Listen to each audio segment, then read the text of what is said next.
반갑습니다. 주식대가 셜록입니다. 간밤 미증시가 큰 폭으로 하락하면서 우리 시장 최근 조정 후 박스권 하단부를 다지면서 반등이 나와줘야 할 타이밍에 다시 좀 눌리는 모습이 나타났습니다.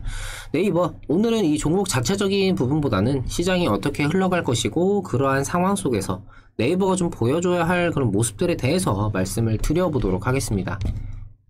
제가 올려드리는 영상은 한 번으로 끝나는 것이 아니라 주기적으로 올려드리면서 그날그날의 상황과 이후 전망에 대해서 수정하고 보완해 나가면서 매매에 참고하실 수 있도록 진행을 하고 있습니다. 구독만 해두시면은 이후에도 변화하는 상황에 맞춰서 내용을 확인하실 수가 있으시니까요. 구독과 좋아요 한 번씩 부탁드립니다.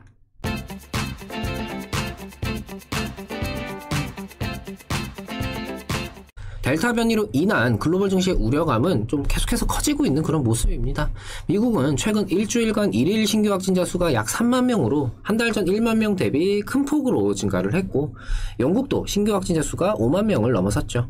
델타 변이의 확산세가 계속해서 증가함에 따라 오늘 우리 증시에서는 음압 관련주들이 좀 움직이는 듯 여전히 이 델타 변이에 대한 우려감이 시장에 영향력을 행사하고 있는 그런 상황인데요. 영국은 어제부로 락다운 법적 조치를 대부분 해제하면서 마스크와 거리두기에 대한 의무를 제거하고 16개월 만에 나이트클럽 재개, 펍에서의 주류 주문 가능 등 사실상 일상으로의 복귀를 진행을 하고 있는 상황입니다.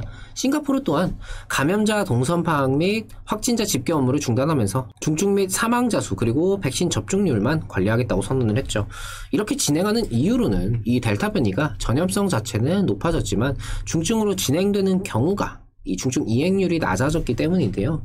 확진자 수는 강해진 전염성으로 인해서 늘어났지만 대부분 경증에 그치면서 백신을 통한 예방률과 함께 집단 면역력 자가 형성을 노리며 사실상 코로나를 종식시키기보다는 공존하는 형태로 서서히 좀 해결을 하겠다라는 취지로 보여집니다. 하지만 이것이 정답이다라고만 할 수는 없는 게 신규 확진이 12배가 늘었고 이에 비해 사망자 수가 2배 증가하였던 이유로 중증 이행률이 낮아졌어 라고 좀 보고는 있지만 어찌되었건 간에 절대적인 수치가 늘어나면서 사망자 수도 함께 늘어났다라는 것을 생각을 하면은 코로나 공존을 통한 집단 면역의 자가 형성이 좀 원활하게 이어질까 아니면 또 다른 변이 등 예상치 못한 그런 변수로 문제로 좀 이어질까 확실하게 판단할 수는 없는 그런 상황이지 않나라는 생각입니다. 영국과 이 싱가포르의 하반기 코로나 상황에 따라서 전 세계적으로 이 코로나 바이러스에 대한 스탠스가 좀 정해질 수가 있을 거고, 일상으로의 복귀가 좀 긍정적인 효과가 있다라고 하면은 코로나 사태는 다른 의미로 좀 해결이 될 수도 있겠죠. 어찌되었건 증시에서는 이 확진자 수 증가라는 이 수치적인 부분이 시장에 미치는 영향력이 큰 만큼 국내 확진자 수 변동 및 해외 시장의 좀 상황들을 보면서 국내 시장 대응을 그때그때 판단할 필요가 있을 것 같습니다. 정리하자면은 전 세계적으로 아직은 이 코로나 사태 해소를 위한 이런저런 시도를 하고 있는 과정이고 실질적인 확진자 수 증가는 당장에 해결될 수 있는 것은 아니기 때문에 델타 변이에 따른 시장 조정은 한동안 계속해서 염두에 둘 필요는 있을 것 같습니다. 미증시의 경우 여러 우려감이 작용하면서 오랜만에 큰 폭의 조정이 나타나긴 했지만 저가 매수세 유입 등으로 추가적인 낙폭을 키우지는 않았죠. 델타 변이 확산 및 경기 회복 둔화 우려 등 여러가지 우려감이 시장에 남아있는 것도 맞지만 이 또한 해결될 것이다 라고 생각하는 심리도 함께 작용을 하고 있는 만큼 지금의 상황이 개선되는 흐름에서는 다시금 시장이 상승에 대한 의지를 불태울 수 있을 것이라는 생각입니다. 때문에 지금의 조정이 언제까지 얼마나 나타나는지 또 어떻게 활용을 해야 하는지가 중요할 것 같습니다. 네이버는 사실 이 델타 변이 등으로 인한 글로벌 증시 침체가 아쉬울 수밖에 없는 상황인데요.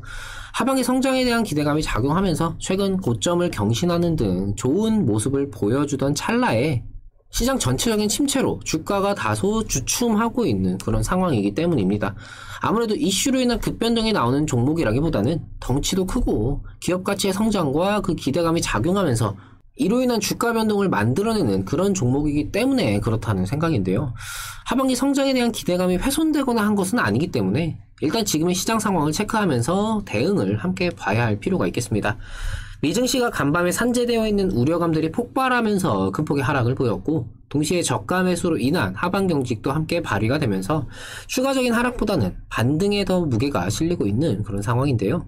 때문에 우리 증시 금일 큰 폭의 낙폭을 따라가기보다는 마찬가지로 저가 매수세 유입 등으로 인한 하방 경직을 보여줬다라는 생각입니다. 외인과 기관 등 수급 주체들의 유입도 시장의 추가적인 하락보다는 반등에 무게를 더 실어주는 느낌이죠. 시장이 어떻게 될지는 지금 상황만 놓고 본다면은 다시금 상방으로 진행될 가능성이 높겠지만 변수로 작용하고 있는 이 델타 변이가 다른 경기 회복 둔화 등 이 우려감들의 영향력을 행사하고 있는 상황이기 때문에 여기에 대한 변수는 지속적으로 체크할 필요가 있겠고 시장뿐만 아니라 종목 자체적인 흐름도 함께 주시할 필요가 있겠습니다. 최근 상승세에서 다소 주춤하고 있는 상황이지만 추세가 아예 꺾였다라고 볼 필요까지는 없을 것 같고요. 시장의 반등세와 함께 그만큼의 반등을 네이버도 함께 보여줄 수 있다라면은 상황은 여전히 긍정적으로 진행이 되고 있다라고 판단해도 될 것 같습니다. 하반기에 대한 기대감은 네이버에게 있어 그 어느 때보다 크게 나타날 수 있는 그런 상황인 만큼 시장 전체적인 눌림의 영향을 받은 조정이고 이 상황이 해소됨과 동시에 다시 전체적인 방향을 상승으로 이어가지 않을까 싶습니다. 물론 시장을 이겨낼 정도로 기대감이 작용을 해줬어도 좋았겠지만 워낙에 덩치가 큰 녀석이다 보니까 이건 좀 너무 욕심이고 딱 지금처럼 눌리면서 동시에 버텨주는 모습을 보여준 것만 해도 상당히 괜찮다고 봅니다. 당장 이슈 한두 개 가지고 급등을 노리는 그런 종목이 아니라 하반기 상승을 편안하게 지켜보면서 수익이 계속 커지길 바라야 하는 그런 종목인 만큼 지금의 조정과 하반 경직성 등 우려보다는 기대와 응원의 마음으로 지켜보셔도 되겠습니다. 네이버는 이후에 다시금 영상을 통해서 좀 말씀을 드리도록 하겠습니다. 저희 주식대가에서 투자금 3천만원 이상이신 분들을 대상으로 증권사 제휴를 맺어주시는 분들께 저희 주식대가 공식 리딩 1개월 이용권을 지급을 해드리고 있습니다. 아래 나가고 있는 번호로 성함만 문자 남겨주시면 되고요. 매일 아침 7시 30분 유튜브를 통해서 공개 방송을 진행하고 있습니다. 공개 방송 간에는 미증시 상황 및 그날 국내 증시의 주도 섹터라든지 전반적인 상황에 대해서 진행을 해드리고 있으니까요. 구독만 해두시면은 알림 설정 등을 통해서 매일 편하게 방송 참여하실 수가 있습니다.